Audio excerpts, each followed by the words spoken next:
अपने 2 दिवसीय बंगाल दौरे से अमित शाह ने सियासी खेमे में हलचल मचा दी है। अब बिहार राज्य का चुनावी परिणाम चाहे जो हो, इतना तो स्पष्ट हो चुका है कि बंगाल चुनाव का प्रचार अभियान अनाधिकारिक रूप से आरंभ हो चुका है और वर्तमान गृह मंत्री अमित शाह बंगाल को ममता बनर्जी के चंगुल से मुक्त कराने में कोई कसर नहीं छोड़ना चाहते। इसीलिए उनका ममता बनर्जी को संदेश स्पष्ट है, जिसको हंसना है हंसे, पर अब मुस्कुराने की बारी हमारी है। मैं फिर से एक बार रिपीट करना चाहता हूं कि इस बार मुस्कुराने का टाइम मेरा है। एक प्रेस कॉन्फ्रेंस को संबोधित करते हुए अमित शाह ने कहा, हमारा लक्ष्य है एक सशक्त बंगाल को प्रगति के पथ पर आगे ले जाना, परंतु ममता बनर्जी का लक्ष्य है अपने भतीजे को अगला मुख्यमंत्री बनाना। वे सभी पैमानों पर असफल सिद्ध हुई हैं और उन्होंने कई झूठे वादे किए।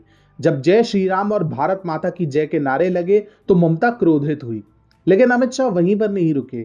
उन्होंने आगे कहा, तुष्टीकरण ने सभी सीमाएं लांघ दी हैं। अब तक आपने 2018 के बाद राष्ट्रीय क्राइम रिकॉर्ड ब्यूरो को अपने क्राइम रिकॉर्ड क्यों नहीं दिए हैं?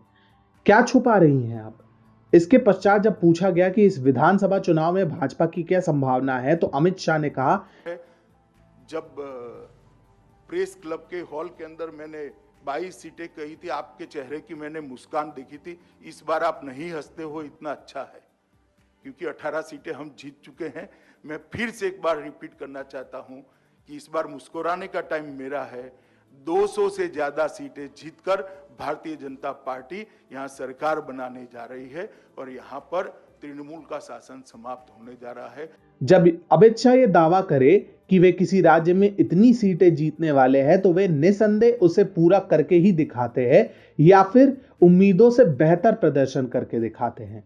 पिछले वर्ष लोकसभा चुनावों में अमित शाह ने दावा किया था कि भाजपा अप्रत्याशित प्रदर्शन करेगी और लोकसभा चुनाव में 2014 से कई गुना बेहतर प्रदर्शन करके दिखाएगी। इस बात के भय से ही ममता बनर्जी ने चुनाव के दौरान अपने गुंडों को सक्रिय कर दिया, जिन्होंने जमकर उत्पात मचाया। लेकिन इतनी हिंसा और उत्पात के बावजूद भाजपा न केवल 18 सीटों पर विजयी रही, अपितु कांग्रेस और सीपीआईएम को पछाड़कर उसने राज्य में प्रमुख विपक्ष का दर्जा भी प्राप्त किया। भारत में बंगाल आतंकियों, गुंडों, बलात्कारियों, भ्रष्टाचारियों इत्यादि के लिए किसी स्वर्ग से कम नहीं है।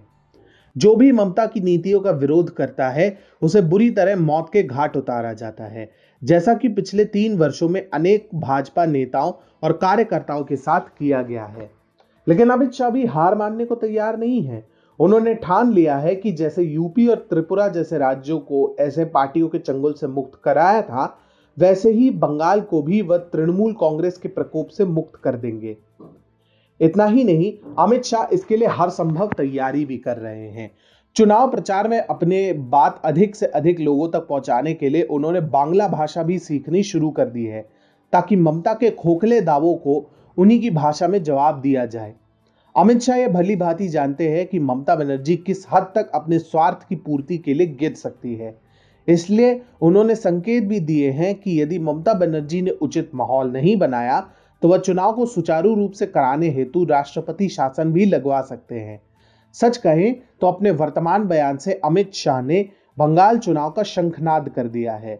उनका रुख स्पष्ट है, जब तक बंगाल में भाजपा सत्ता में नहीं आएगी, तब तक वे चैन से नहीं बैठेंगे। उन्होंने अपने बयान से ममता के साथ साथ पूरे बंगाल को संदेश दिया है, बंगाल हम आ रहे हैं।